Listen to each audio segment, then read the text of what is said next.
प्रेमी साथियों, यह जो शब्द आज इस वीडियो में दर्ज है, यह शब्द परम संत दरिया साहब के शब्द का तीसरी कड़ी है, जिसका विवरण इस प्रकार से है। मल से तीजो मल को धोवे,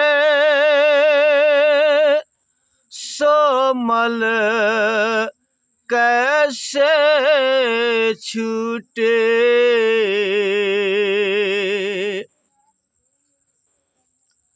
संत महात्मा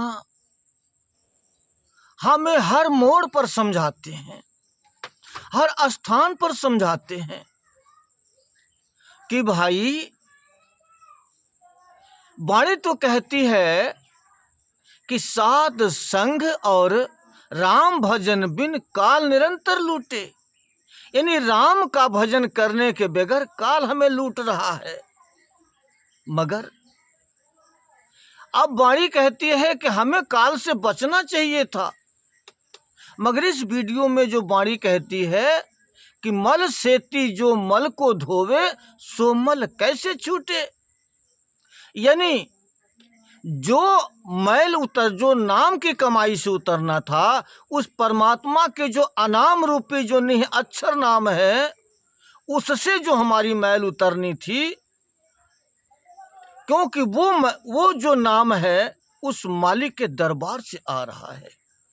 वो एक निर्मल है, बेदाग है, उसमें किसी भी तरह कोई दाग नहीं। वही एक निर्मल, पाक और पवित्र है। वो आनंद का एक सागर है। उस अमृत से हमारे आत्मा के ऊपर चढ़ी हुई मैल उसी से साफ हो सकती थी। मगर हम ऐसा नहीं करते। हम संतों महात्माओं के साथ संगत नहीं करते। हम तो संसार के पदार्थों से अपने आत्मा के ऊपर चढ़ी हुई मैल को धोना चाहते हैं। तो जो आत्मा के ऊपर जो मैल है, ये माया रूपी संसार के पदार्थ को चाहने की, पाने की, और उस पाने में जो भी हमने झूठ, छल, बेईमानी, कपट करके, लोगों को तंग तराश करके, लोगों को शोषण करके जो हमने धन दौलत इकट्ठा किया, जो अनेकों तरह के जो दोष हमारे ऊपर लदे हुए हैं, उन दोषों को संसार के हम जल से धोना चाहते हैं। हम जप तप करके धोना चाहते हैं, दान और पुण्य करके धोना चाहते हैं, जो कि दान पुण्य करना भी, दान का भी हमें आकर के यहाँ भोगना पड़ेगा, और पाप किए हुए कर्मों का भी यहाँ आके भोगना पड़ेगा।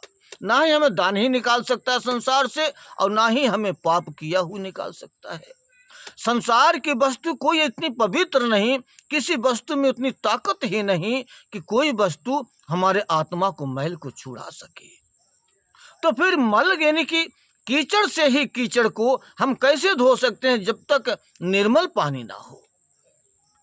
कीचड़ को लगाने से कीचड़ कभी भी साफ नहीं हो सकता। अगर हमारे पैरों में कीचड़ है तो हमें साफ पानी से धोना पड़ेगा, तभी वो कीचड़ साफ होगा। और कीचड़ से कीचड़ अगर हम धोने लग जाएं तो कभी नहीं साफ होगा।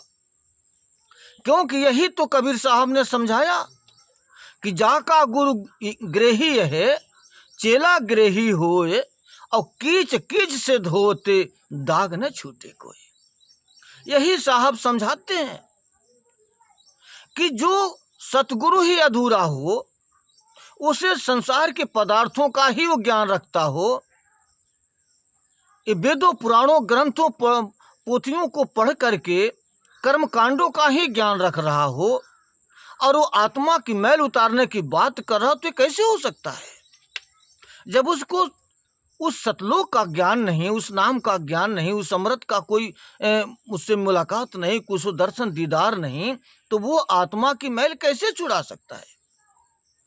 इसलिए जैसा गुरु होता है वैसा शिष्य हो जाता है, और कीचड़ से कीचड़ को धोने कार्य करता, मगर वो छूटता नहीं है। इसलिए गुरु भी नरक में जाता और शिष्य में नरक में चला जाता। वही यहाँ पर साहब कहते हैं कि ऐसे यहाँ पर संसार के पदार्थों से मैल छुड़ाने के लिए हम किसी भी तरह से नहीं छुड़ा सकते। इसलिए कहते हैं ये दाग यहां से कैसे छूटे। यही तो वाणी कह रही है कि मल सेती जो मल को धोवे सो मल कैसे छूटे। वह दाग कभी भी ऐसे छूट नहीं सकता। एक जन्म नहीं, हम कितनों जन्म लेते रहें, कर्म कांड करते रहें, कर्म कांडों का फल हमें मिलेगा, अच्छा मिलेगा, मगर हमें यहाँ संसार में भोगने के लिए बार बार आना पड़ेगा। कभी बंधन से हम मुक्त नहीं हो सकते। संसार में हम आते ही और जाते रहेंगे, आने जाने का हमारा सिलसिला कभी भी टूटेगा नहीं, हमेशा चलता ही रहेगा। इसीलिए साहब कहते हैं कि नाम की कमाई करो, नाम की तलाश करो, पूरे सतगुरु की तलाश करो। संसार के पदार्थों में आकर हम फंसे रह जाएंगे। इस जप तप करने से, संसार के जो पानी से, जल से, गंगा से धोने से हमारे तन की मैल तो छूट सकती है, मगर मन की मैल कभी नहीं छूटेगी। इसलिए आगे और भी हम किस तरह से संसार में फंसे हैं और कैसे उबर सकते हैं, जिसका खुलासा हम अगली वीडियो में करेंगे। जब तक के लिए आप इजाज़त दीजिए।